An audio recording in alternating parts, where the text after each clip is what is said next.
항상 사람들의 심리가 안 좋은 게 세 가지 심리 있거든요. 바닥에서는 더 빠질까요? 오르면 조정이 있을까요? 꼭지는 너무 비싸. 그래서 한 번도 못 사는 거거든요. 전쟁도 있었고 뭐 해도 지금의 삼성전자가 있었듯이 어느 한 부분에서는 그 변화에서도 변하지 않는 기업들이 있거든요. 최고의 경쟁력을 가지고 최고의 수익 모델을 만들어내는 그게 변하지 않는 거니까. 방금 그 재고 부분 있잖아요. 네. 우리는 재고하면 진짜 길 가다가 재고 처리, 재고 땡처리. 땡처리. 네네네. 그래서 재고가 쌓이면 그거는 결국은 뭐 20%, 10%에 팔게 되기 때문에 재고가 쌓이면 확실히 이익이 급감한다. 그런 고정관념이 좀 급감을 있었거든요. 하죠. 들고 있으니까 뭐 당연히. 이익률 단기 네. 분기 이익에서는 줄어들 수 있는데 이게 네. 10년 이런 게 아니라 한 6개월, 9개월로 놓고 보면 사이클의 변화가 있으면 네. 그거는 오히려 빠르게 올라가는 부분이다. 그러니까요. 그러니까 그게 이제 주가를 빨리 올리게 되고 네. 실적이 빨리 뒷받침하기 때문에 좀 다른 측면이 있다고 네. 보시면 되거든요. 근데 말씀 이제 듣다 보니까 그 DDR4가 나왔던 게 2013년에 12년에 이제 나오고 상용화가 본격적으로 된 게 13, 14, 15 요때더라고요. 네, 맞아요. 예. 그러면 그때 4 나왔던 게 지금도 이제 DDR4 8GB. 네. 이러면 이게 1년 전 DDR4 8GB나 재고로 6개월, 8개월 갖고 있다가 파는 거나 똑같은 성능이기 때문에 전혀 일반 뭐 옷이나 자동차처럼 절대 다시 가격을 올려서 팔 수 없는 게 아니라 반도체는 그런 특성이 있다는 거예요.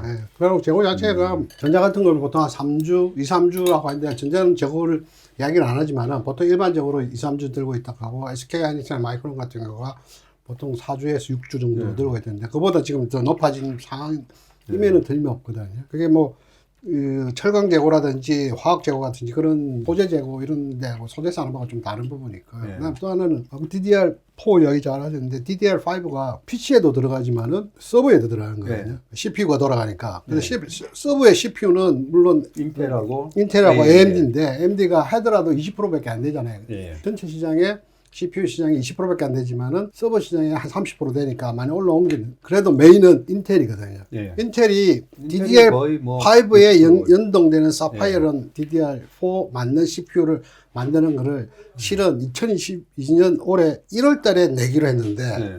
계속 딜레이를 뭐 시켰어요. 2년 딜레이 됐다고 그래서 그러는데요. 내년 1월에 나오는 걸로 발표가 공시도 났어요. 났거든요. 그게 일종의 다음 달 폰 같은 거 예전에 애플 아이폰이 다음 달 나온다, 다음 달 나온다, 다음 달 하듯이 계속 근데 DDR5의 DRAM도 이미 스펙터 다 만들어져 있는 거예요. 얘가 안 나와서 서버 쪽이 그래도 기다리는 거예요. 그러니까 이게 매칭이 같이 일어나는 부분이기 때문에 DDR4는 일부 메모리들은 다 재고로 쓸 수 있는 부분이고요. 그래서 이런 것들이 같이 움직이는 기술적인 부분도 있습니다. 근데 너무 기술적으로 들어가면 복잡성이 있는데 어떻든 그 메모리나 삼성전자에 대해서 질문하셨기 때문인데 결론을 내리고 정리를 하자면 독과점업 산업 형태고 공급자들은 생산을 줄이고 투자 계획도 줄이고 있거든요. 그러면 앞으로 나올 1년 후, 2년 후에 공급량은 줄을 수밖에 성장은 하지만은 기대만큼 줄어들 수 있다. 근데 수요 업체들은 데이터가 어제 신문에 났는데 데이터에 뭐 테라 뭐 이래하고 그 이름을 계속 나는데 엄청난 데이터는 계속 쌓이거든요. 네. 영화도 계속 쌓이고 음악도 계속 쌓이고 그러니까요. 우리가 네. 쓰고 있는 모든 곳에 데이터가 쌓이고 있기 예, 때문에 이 식사합시다의 이 컨텐츠도 컨텐츠도 지금 계속 계속 쌓이고 이래부터 해서 지금부터 있어요. 계속 이럴 거지 않습니까? 예. 그러니까 계속 커지기 때문에 거기에는 인프라에 대한 성격이기 때문에 인프라 고속도로를 다닌다든지 물을 사용한다든지 전기를 쓸 때 다 세금을 내거든요. 메모리 업체가 세금을 다 받아가고 있다고 생각하시면 될 것 같아요.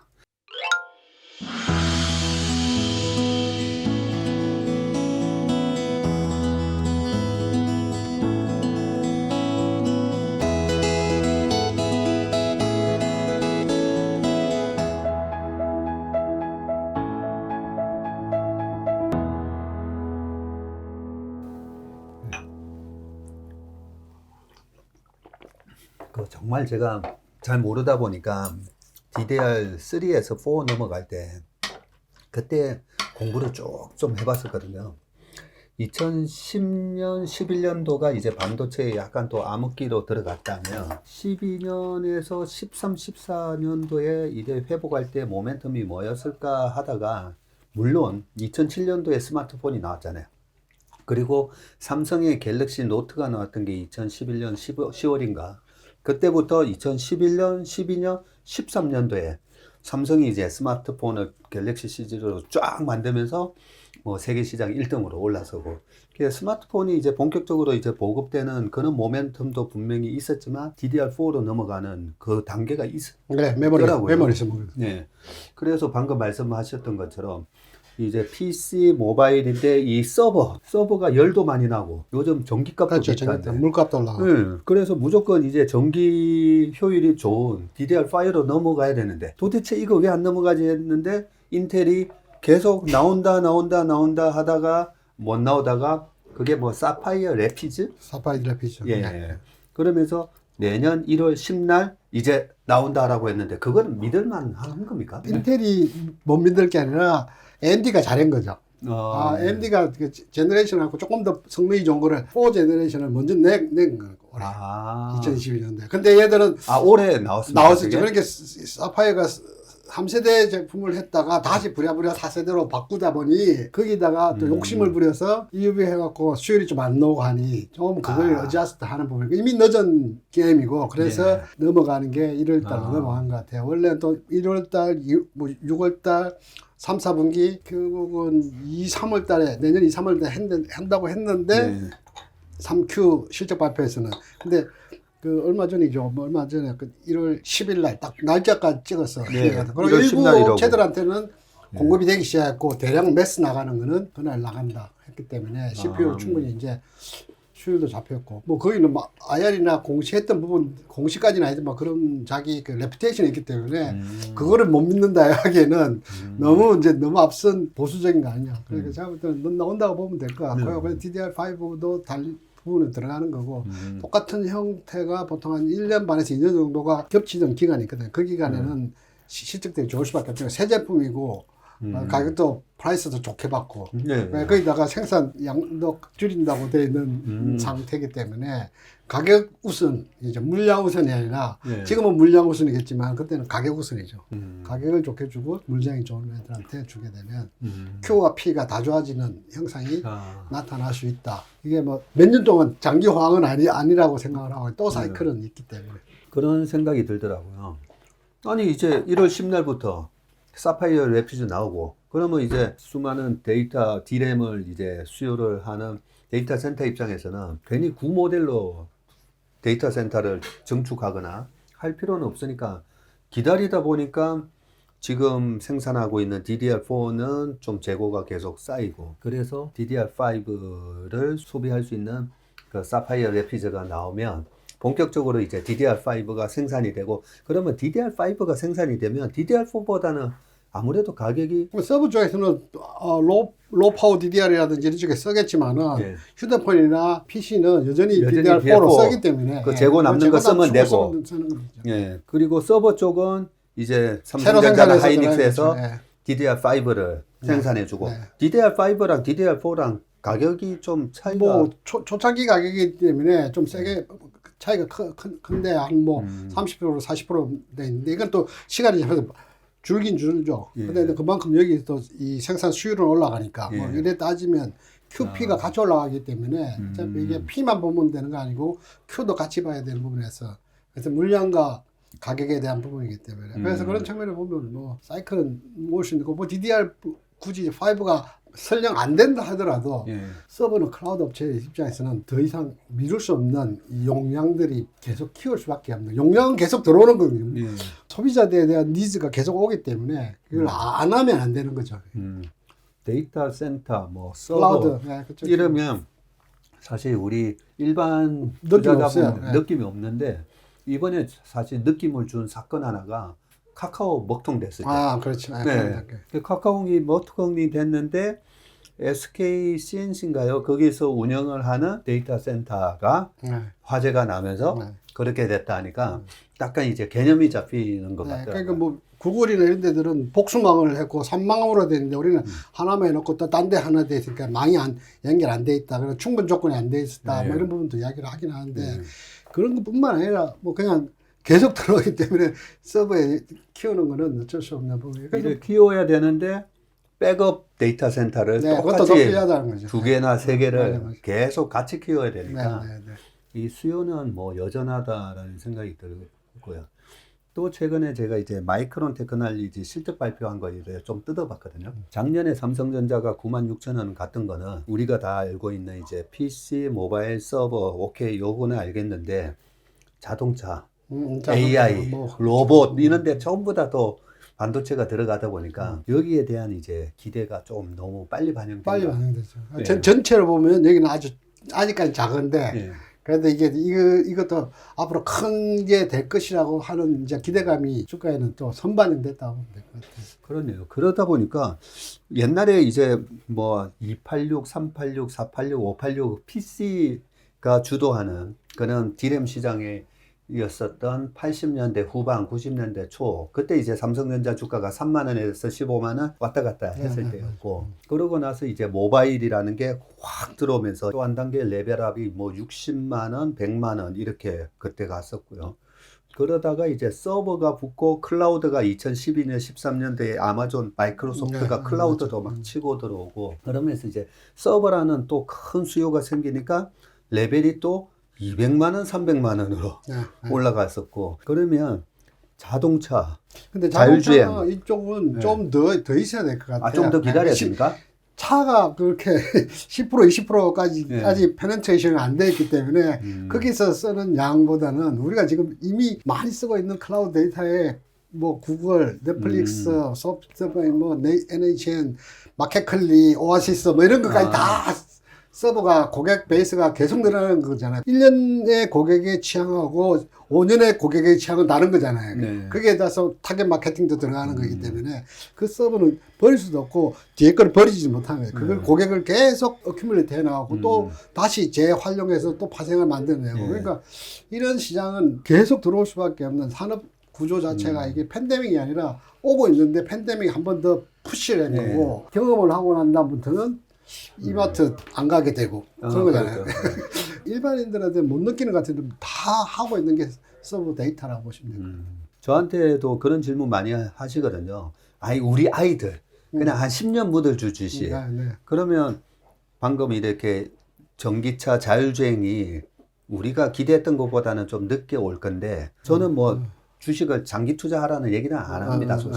사실 1, 2년마다 보면서 이제 하시라고 말씀드리지만 그래도 뭐 좀 길게 보고 가져갈 만한 주식을 꼭 추천해 달라는 얘기를 할 때면 방금 얘기 말씀드렸던 이 AI라는 거대한 이제 4차 산업혁명이 올 때 반도체라는 게 지금 과점화돼 있고 생산할 수 있는 회사가 3개밖에 없으니까 그래서 그때 시장이 열리는 거 볼 때까지는 지금 우리가 많이 샀으니까 예, 이걸 갖다가 좀 길게 가져가도 되지 않나 동의하십니까?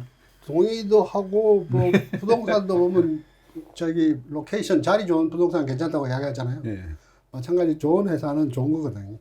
그리고 좋은 회사가 어떤 시장 환경에 따라서 싸질 때는 더 좋은 거니까 지금 상황이 또 두 가지인 것 같아요. 좋은 회사고 더 싸진 상황. 그러니까 주식시장에 투자 저도 그렇지만 제일 어려운 게 그잖아요. 항상 사람들이 심리가 안 좋은 게 세 가지 심리 있거든요. 바닥에서는 더 빠질 거야. 오르면 조정이 있을 거야. 꼭지는 너무 비싸. 그래서 한 번도 못 사는 거거든요. 못 사는 분들의 세 가지는 더 빠질 더 거야. 빠질까봐. 조정할 거야. 예, 올라오면 꼭지에서는 너무 이게 주식이 너무 위험해. 뭐 이런 생각이죠. 뭐 세 가지. 그래서 한 번도 주식을 살 수 없는 사람이니까 이게 주식이 어려운 부분이 이 마음에 펀더멘탈 이런 보는 부분도 어려운 것도 있고 그다음에 마음도 어려운 거 있는데 지금 상태에서 삼성전자에 400조 되는데 돈 현금 100조 정도 됐고 이자가 1% 하다가 4% 되니까 거기서 버는 것도 있고 또 그다음에 지금 상태에서 돈 버는 게 한 40조 정도 이익이 났는데 지금 한 35조, 34조 한 4, 5, 6조 조금 줄어드는 네, 맞습니다. 거거든요. 근데 뭐 10년을 40조 하면 400조인데 그 아. 500조 하는 겁니다. 앞으로 그러면 30조, 25조 이런 회사라면 추천하기가 어려운 부분이 있지만은 뭐 제가 볼 때는 뭐 35조 3년만 하더라도 네. 100조 또 생기는 거고 그게 절반은 현금으로 또 쌓이는 거고요. 그렇네요. 그 현금으로 쌓이면 절반만 해도 한 5, 60조 또 쌓이거든요. 현금이 그대로 있다면 네. 100조에서 50조, 150조 네. 3년 후에 150조 되면 돈 너무 많으니까 또 지난번처럼 특별 배당 해줄 수도 있고 뭐 자사주에서 그건 잘 그건 경영진이 할 일이고 하는 그런 부분이 있습니다. 예. 그래서 방금 그 부분에서 제가 사실 드리려고 했던 질문 중에 하나가 제가 10년을 얘기했지만 작년 1월 달에는 삼성전자 9만 원 넘어갈 때부터 저희가 주식을 안 샀거든요. 그리고 고객들 보고도 그렇죠. 저희가 자금 안 받고 우리가 밸류에이션을 보면서 매매하는 거니까. 그래서 삼성전자는 그 PBR로 봤을 때 1.1 정도가 소위 말해서 뭐 그 정도 뭐 그렇죠. 컨빅션 바이 우리가 자신감 갖고 사도 돼 하는 1.1배고 2.1배 정도가 넘어가면 조심해야 되고 맞아요. 예, 예. 예, 하이닉스는 PBR 0.9에서 사고 1.6 정도 됐을 때부터 또 조심해야 되고 그런 개념으로 보면 이제 우리가 북밸류 이 자기 자본에 대해서 그 개념을 좀 아셔야 되는데 지금 대표님이 그 얘기를 해주셔서 돈 40조 50조 버는 거에서 절반 투자하고 절반 또 계속 현금 쌓고 쌓이는 거죠. 회사에 자본이 쌓이는 예. 거죠. 예, 예. 그러면 뭐 3년에서 4년마다 다시 자본금이 100조가 늘어나고 네, 네, 100조가 늘어나면 지금 이제 BPS가 또 올라오고 네, 네. 올라오면 1.1배에서 사는 그 가격대도 계속 올라오게 되고 네, 네, 네. 아, 그러니까 삼성전자가 똑같아요. 그게 이제 아까 하이닉스나 삼성전자 보는 관점이랑 같을 수 있는데요. 아래 위로 펀드가 있으니까 삼성전자가 지금 그 주당 순자산이 한 5만 원 정도 되거든요. 49,000원 낼 수도 있고, 예, 대충 한 5만 원 예. 정도 5만 원 정도 되는 부분인데, 아까 과거 10년이든 5년이든 15년이든 보면 대충 14%에서 15% 자기 자본이 예. 넌 순이익이 자기 자본의 한 14% 15%씩 벌었다는 거예요. 근데 대한민국의 코스피 평균이 얼마 정도 나오냐면 한 8에서 10 정도 나오거든요. 예. 8에서 10 정도 나오니까 100 이하면 싼 거거든요. 아, 그러고 이제 15% 되니까 아까 이제 바닥이 0.82 바닥이 아니라 여기는 좀 위죠. 왜냐면 15% 버는 친구하고 10% 버는 애하고는 개념이 조금 위가 돼 있잖아요. 그러니까 이제 0.8하고 여기 시장의 평균이 그 평균값이고 공부 잘하는 애들의 값은 1배 1.2가 위가 있는 거죠. 그러니까 그러네요. 2배가 올라가는 부분이 있죠. 예. 그러니까 그런 부분들이 있기 때문에 전자 입장에서는 5만 원 정도, 6만 원 정도 갔다. 그러면 올해 기준에 5만 원이니까 내년에 예. 기준에 했을 때 뭐 한 10%만 예. 가도 5만 5천 원이잖아요. 그럼 네. 내년을 보고 투자하는 사람이라면 네. 5만 5천 원 밑으로 빠지면 무조건 많이 사야 되는데 그거 올지는 장담 아무도 모른다는 거죠. 네. 그러니까 5만 5천 원이나 뭐 6만 원이나 뭐 거의 비슷하다. 기업들은 계속 자기 자본을 키워가면서 자본의 가치를 올리고 자기 자본은 자산에서 부채 빼고 자기 자본 네. 주주들 몫이거든요. 청산하면 부채 갚고 그다음에 그러네요. 근데 이게 부채도 없으니까 현금 챙기고 나머지 갖고 청산하면 되거든요. 네. 그렇기 때문에 그런 측면에서 봤을 때도 펀더멘털 봤을 때도 일단은 뭐 싼 구간이다. 네. 그러다 보니 외국인들도 산 거고 장기적으로 보면 그 구조 자체가 뭐 장기가 10년, 20년은 잘 모르겠지만 당장 네. 3년 정도는 네. 그렇게 뭐 망가질 건 없을 것 같아요. 그 삼성전자에 대해서 하이닉스에 대해서 대표님하고 얘기하면서 제가 좀 이제 감이 있다고 왔어요.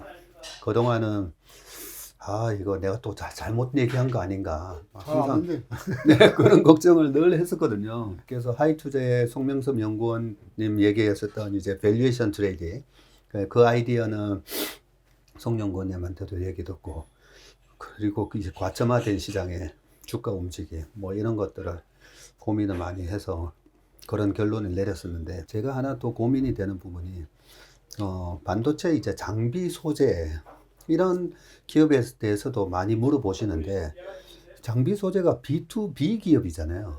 B2B 기업이니까 예전에는 탐방을 가면 그래도 뭐 이래 얘기도 좀 해주시고 하셨는데 요즘은 내부자 정보 때문에 얘기도 잘 안 해주고 그러다 보니까 좀 되게 답답하거든요. 그리고 전자가 됐든 애플이 됐든 어디가 됐든 이게 컨피덴셜 유지하라고 그러잖아요.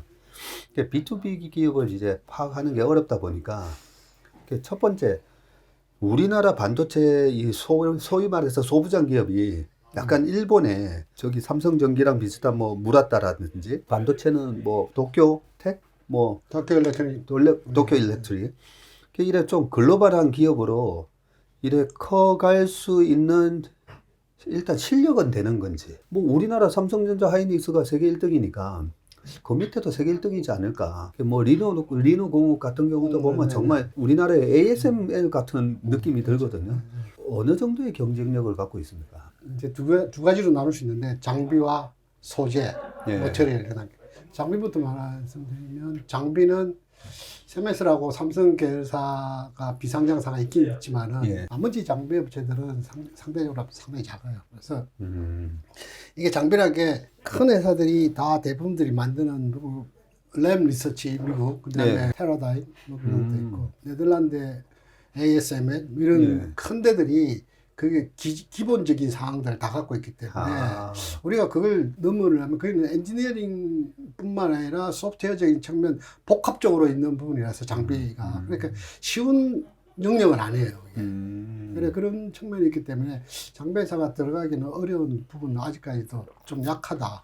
근데 몰라요. 중국이 언제까지 푸시돼 갖고 반도체를 안 할 거라고 생각하진 않아요. 우리도 80년대에 했듯이 대만도 했듯이 지금 중국이 하고 있듯이 한 30년 40년 후에는 중국이 돼 있을 거예요. 그때 우리 장비업체들이 생존해 있고 서바이벌하고 그런 부분들을 해줄 수 있는 능력이 된다면 장기적으로 있을 수 있는데 지금 단기적으로 봤을 때 뭐 일부 몇 개 파트 부분은 잘하는 장비업체들이 있습니다. 네. 하지만 그걸로서 더 확장성이 좀 제한적이라서 그래서 조금 아쉬운 부분이 있고요. 소재 부분 같은 경우는 공장이 많은 곳이면 이기는 거거든요. 공장이 많으면. 소재니까. 그렇죠. 일본 같은 경우도 소재들이 많은 게 JSR 뭐 그다음에 스미토모 화학 이런 부분들이 많거든요. 소재는 화학 베이스가 많으니까. 그 일본에도 여전히 많았던 부분인데 지금 거기는 오히려 반도체 회사가 없잖아요. 예. 소재는 사니까. 그게 소부장에서 했던 부분이 있잖아요. 근데 걔들이 다 한국에 와서 공장 만들고, 유럽 애들도 한국에서 만들고, 이런 부분이 있거든요. 그러면 우리나라에는 평택, 기흥, 뭐, 천암 공장들이 반도체 공장이 엄청 클러스터가 많으니까, 소재 업체들은 여기서 이게 그 힘이 있는 거죠. 글로벌 나가는 소재를 만들어낸 스포트가 되고 그 소재가 나갈 수 있고. 그 말씀한 리노 같은 경우도 처음에는 메모리에서 삼성에 납품하고 이런 부분이 있었는데 지금은 삼성도 쓰지만은 비메모리에 나가지만은 저기 대부분 TSMC나 퀄컴용, 애플용 비메모리 나가거든요. 그러니까 이거는 너무 잘하니까 그 글로벌로 나간 거죠. 규모는 작지만은. 그러니까 그런 측면에서 본다면 소재는 그런 기업들이 있어요. 그러니까 오늘 소재 부분들은 찾아보면 가능성도 있고 당장 눈에도 보이고 당장 이익률도 보이고 하는 부분이 있는데 장비는 있는 것도 있지만은 이 확장성이 좀 떨어지는 부분이 있어서 조금 차별적으로 봐야 될 것 같아요. 제가 정말 오늘 대표님 섭외를 너무 잘했다는 생각이 듭니다. 네, 내년에 이렇게 DDR5로 바뀌고 이 큰 변혁기에 제가 본능적으로 무조건 이 반도체를 좀 공부하고 넘어가야 된다. 그래서 어제 무슨 아카데미에서 반도체 강의하는 것도 제가 가서 2시간이나 들었었거든요. 너무 좋은 말씀 해주셨고요. 그 대표님이 2010년도에 아까 파인 투자자문 설립하셨다고 하셨잖아요. 12년 동안 이렇게 운영을 해오시고 계신데 요즘처럼 이렇게 매크로에 대한 노이즈가 많잖아요. 어떻게 보면 페드가 물가를 잡기 위해서 만든 이런 노이즈. 그렇죠. 자, 이 노이즈에 어떻게 대응하는 게 맞는 건지.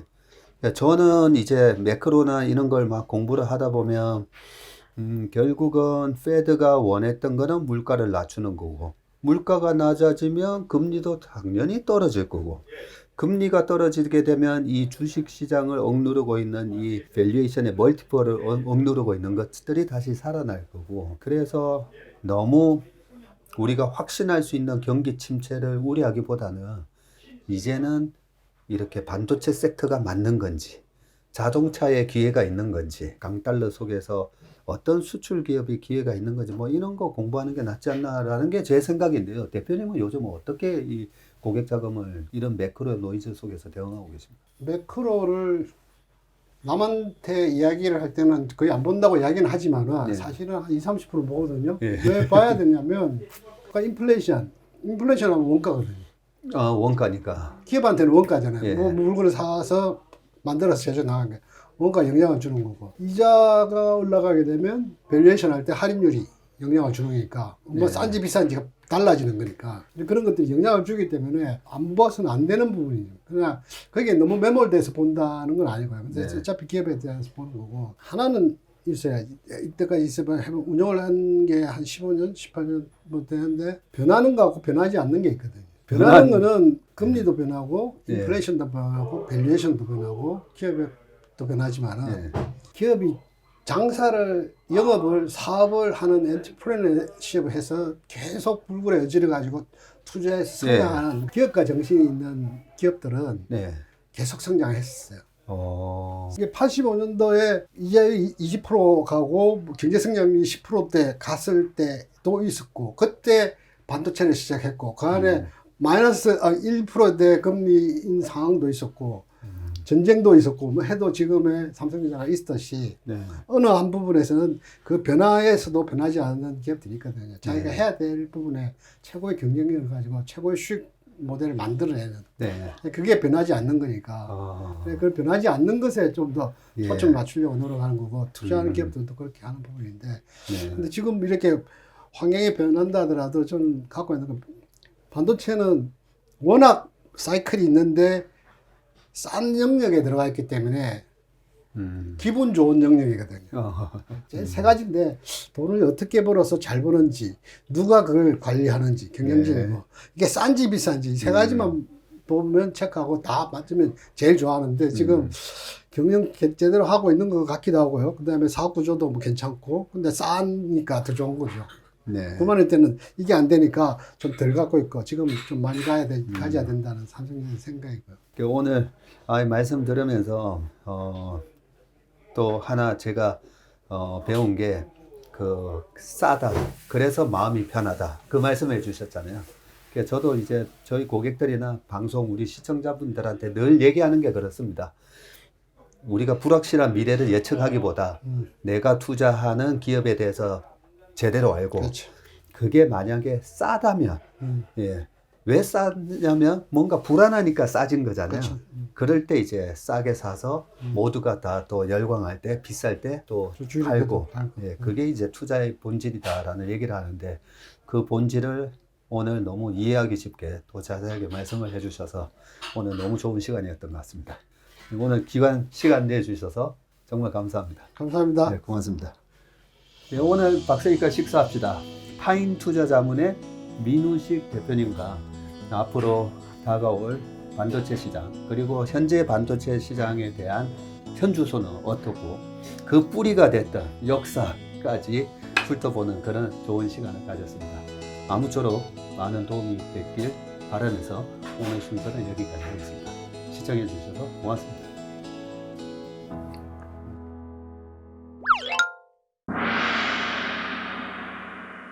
참, 대표님, 저희 어머니 작품 달력을 제가 선물로 가져왔습니다. 예, 지난주에 나온 따끈따끈한 달력인데요. 2023년 새해 복 많이 받으시고요. 2023년은 모두 행복한 부자 되세요라고 제가 사인도 해놨습니다. 감사합니다. 대표님께 선물로 드리고요. 예. 감사합니다. 그리고 이 달력을 혹시 받으시고 싶으신 분들은 댓글에 제가 퀴즈를 하나 내겠습니다. 오늘 우리 대표님하고 얘기하는 대화 내용 중에 삼성전자 하이닉스 마이크론이 준비하고 있는 차세대 D램 반도체의 이름이 나옵니다. 지금 현재는 DDR4고요. 그전에는 DDR3였고요. 예, 그 다음 차세대 반도체, 이 차세대 반도체의 이름이 뭔지 댓글에 남겨주시면 선정된 분한테 저희 어머니 작품 달력, 이거 교보문고 가도 안 팝니다. 영풍문고 가도 안 팝니다. 예, 비매품입니다. 예, 우리 연합인포맥스를 통해서만 받으실 수 있으니까 5분 선정해서 보내드리도록 하겠습니다. 예, 댓글에다가 차세대 반도체 네, 댓글로 남겨주시기 바라겠습니다. 전례 없는 금리 인상이죠. 환율 너무 어려워요. 결론만 알려주세요. 당신은 외환 모태솔로입니다. 환율 그동안 너무 어려우셨죠? 이제는 쉽다 말할 수 있을 거예요. 오늘부터 환율과 썸 타시겠습니까?